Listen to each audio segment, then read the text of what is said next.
Welcome back, y'all. Another week, another fight card. This time we'll be looking at UFC Fight Night, Hill versus Rountree. Before we get into the fight card, let's have a recap of everything that happened last week. We started off on Thursday with PFL World Tournament semifinals. On that card, we ended up losing 2.09 units. And then on Friday, we had LFA 210. At LFA 210, we more than made up our losses with 2.75 units. But unfortunately, Saturday's UFC card did not go our way. I ended up losing 5.54 units on that card, but fortunately, all of those wagers pushed us to the next level on my book's loyalty program, which brought an 11.4 unit bonus with it. On top of that, we'll now be getting additional kickbacks throughout the month. I don't know that they'll add up to much, but every little bit on the bankroll counts. All right, moving into fight predictions now. The night starts off with a fight between Muhammad Usman and Hamdi Abdelwahab, but Abdelwahab is only showing 4 professional fights, and that just isn't enough for the machine learning model, so we won't be making any predictions on this fight. The next fight is a flyweight matchup between Tagir Ulanbekov and Azat Maksum. Maxim is taking this fight on short notice, and he's also been away from the sport for quite a while at over 500 days. For anybody that's not quite sure, here's how the betting strategy works. These percentages are an output from the machine learning model. They represent how likely each model thinks that fighter is to win the fight. V2 is the more consistent and newer model, so it will be used to make every primary betting decision. I currently use a betting strategy that I call 1+. It requires that we bet 1 unit on all underdogs and enough to return 1 unit on all favorites. Once I've decided who I'm betting on, I then look at V1. If it agrees with V2, then we scale from 1+ to 1.5+ on that particular bet. And recently I added some new numbers down here at the bottom. These are groups of features that the model uses to make its decision, and the percentages are how heavily they're weighted in this specific model.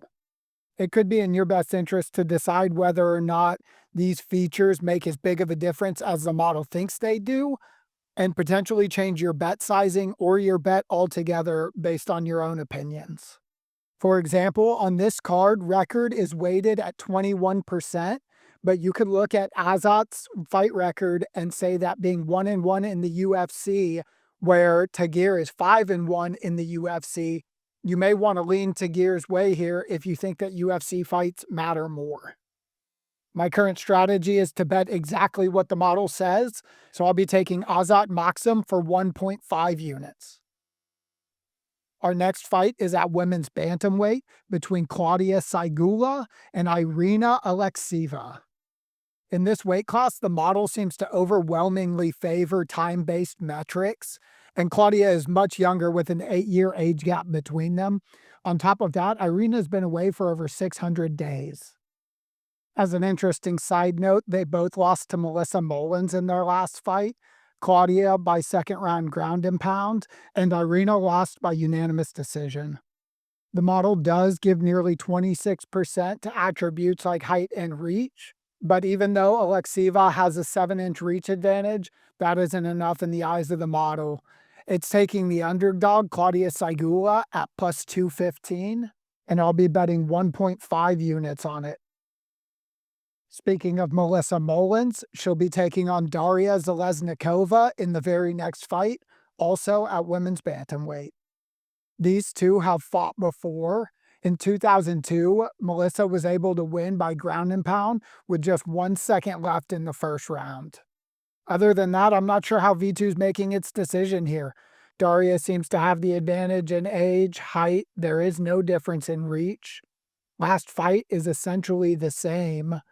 But at the book, Melissa's a minus 275 favorite, and V2 agrees with that, so we'll be putting 2.75 units on Melissa Mullins. Moving up to the middleweight division, we have a matchup between Jun Young Park and Ismail Nurdiev. Whether you agree with it or not, looking at this one, it's easy to tell why the model leans towards Nurdiev. He's the more experienced fighter with a higher win percentage, a higher finish percentage. He's the younger fighter. He's got an advantage in both height and reach, and there's no significant difference in layoff. Obviously, there's much more going on behind the scenes, but in this case, the model does agree with the general outlook, and it's giving Nerdiev a 7.5% edge in this matchup. V1 isn't as convinced, but it does agree, so we'll be betting Ismail Nerdiev for 1.5 units. The only welterweight bout of the night will be between Oban Elliott and the UFC newcomer, Seo Kyeon Ko. This model sees a lot of value in the fighters' records. With these two being so similar, the only real differences I see is that Oban does have some submission finishes where Ko has zero, and also Oban's on an 8-fight winning streak compared to Ko's 4. At the books, Elliott is a minus 515 favorite, and both versions of the model believe that he'll win this fight. We'll be taking Oban Elliott for 7.74 units. It looks like we'll be opening the main card with a featherweight matchup between Bogdan Grad and Muhammad Naimov. Bogdan will have a small edge in overall experience, but Naimov has 5 fights in the UFC, while Bogdan will be making just his second walk. These two fought on the same card at the beginning of February, and they were each able to secure a win. At the book, Naimov is a moderate minus 235 favorite, but both versions of the learning model have Grad as a favorite here. V2 is honestly pretty strong at 65%. We'll be taking Bogdan Grad for 1.5 units. The next fight takes place up a weight class at lightweight between Nazim Sadikov and Nicholas Mota. Sadikov is 10-1 as a pro and hasn't lost since his MMA debut. Mota is just 3-2 in the UFC with 1 no contest. Age, height, and reach don't show any substantial difference here, and last fight is nothing crazy between these two.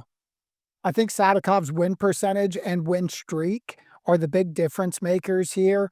V2's got him at nearly 57% chance of victory. That doesn't quite match up to the book's minus 440, but it is enough to lay a bet here, so we'll be taking Sadikov for 4.4 units. We'll be sticking around at lightweight for another fight between Miktabek Oralbai and Tofik Musayev. Musayev seems to be the more experienced fighter here, but he will be making his UFC debut, while Oralbai is already 2-1 in the promotion. All of the time-related metrics do seem to be against Musayev here. He's 8 years older, and he's also been away from the sport for quite a while at nearly 600 days. The model does weight that the heaviest at 43%, and I think that's why we're seeing V2 all the way up at 70% confidence. At the books, Oralbai is a minus 162, and with both models in agreement, we'll be placing 2.43 units on him to win. In the feature bout, we've got 2 heavyweights, Curtis Blades versus Rizvan Kuniev. Rizvan will be making his UFC debut, and against a guy like Curtis Blades is insane. Curtis is 18-5 as a professional with 19 fights in the UFC. Kuniev is on a 12-fight unbeaten streak, but it's important to note that just 2 fights ago he had a bout overturned for being on more steroids than Chael Sonnen. Usually the heavyweight model seems to prefer fighters with submissions, so I'm kind of surprised that it took Blades here over Kuniev. I think Blades' experience might be the difference maker here for the models. He's also a minus 270 favorite at the book, so I'll be placing 4.05 units on Curtis Blades to return 1.5 units with a win. Moving on to the co-main event, where we've got another lightweight matchup, this one between Ignacio Bahamondes and Rafael Fiziev. Right off the bat, I noticed that Bahamondes is on a 3-fight winning streak, all by first-round finish, while Fiziev is on a 3-fight losing streak. On top of that, Ignacio's the more experienced fighter with a higher finishing rate and a higher win percentage. time metrics also weigh quite heavily on this model, but I can't tell you how an age gap between 27 and 32 matters here when they could both very well still be in their prime. Height and reach are both very much in favor of Bahamondes, and with that, we get him as a minus 125 favorite from the books. Both V1 and V2 are leaning noticeably towards Bahamondes, so we will be taking him for 1.88 units.